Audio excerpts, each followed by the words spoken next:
Welcome back to the Todd and Oz Show at 8:51. Yeah, jump in at 512-836-0590.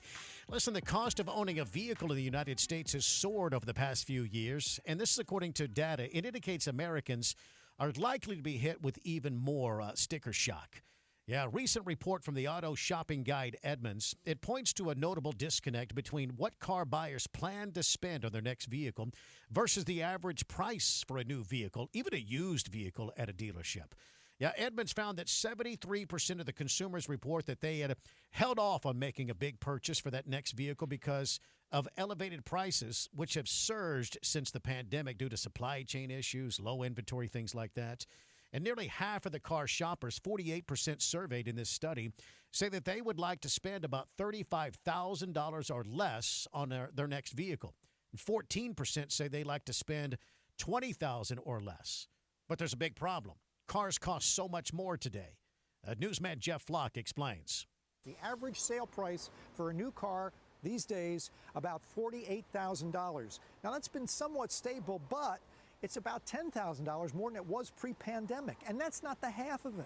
What about the cost to maintain and repair your vehicle? According to the Bureau of Labor Statistics, that's up 6% in the last year. And insurance? Have you seen your insurance bill lately? Yeah, that's up almost 20% according to the BLS.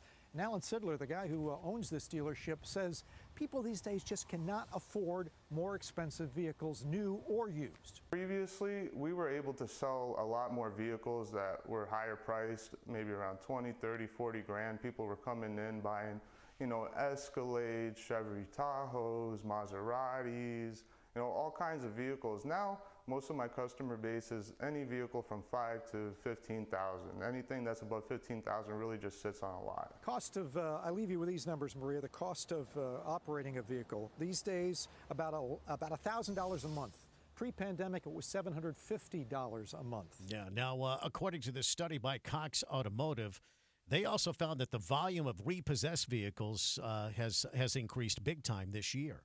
And in fact, the wholesale marketplace, the resale, up 23% just the first half of this year, and that's up 14% from the period of 2019, according to the data. Some people are just not able to make their payments. Well, yeah, and if you can, then you're also going to, if you have any sort of maintenance costs, those are more expensive nowadays.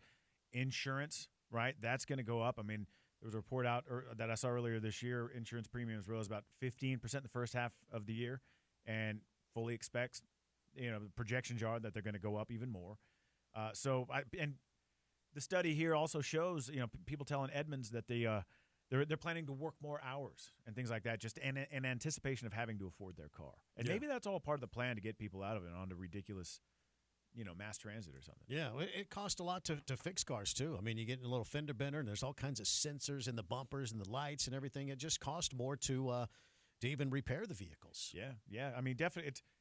It's definitely more than, I think most people realize when they're buying a car that, you have all these little things that could go wrong. Yeah, according to the story, the report found that 3 out of 4 used car shoppers are targeting interest rates between 0 and 5%, but 6 in 10 buyers who financed their used vehicles in July ended up with an interest rate between 6 and 11%.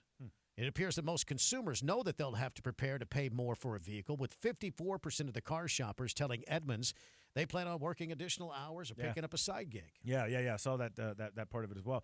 So that's unfortunate. You shouldn't have to.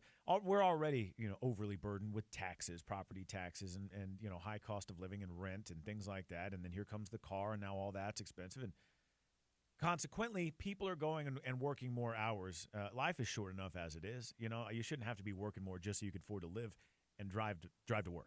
When you hear these kinds of numbers about the vehicle, you got to have a car, right? You got to get to work. You got to get the kids to school. You got to get to work, right? I would think that there's a growing trend that's, maybe an insurance adjuster can explain this, but I bet there's a growing number of uninsured drivers on the road. Would make sense that there would be. Sure. It is 8:55 here at KLBJ. The Todd and Oz Show.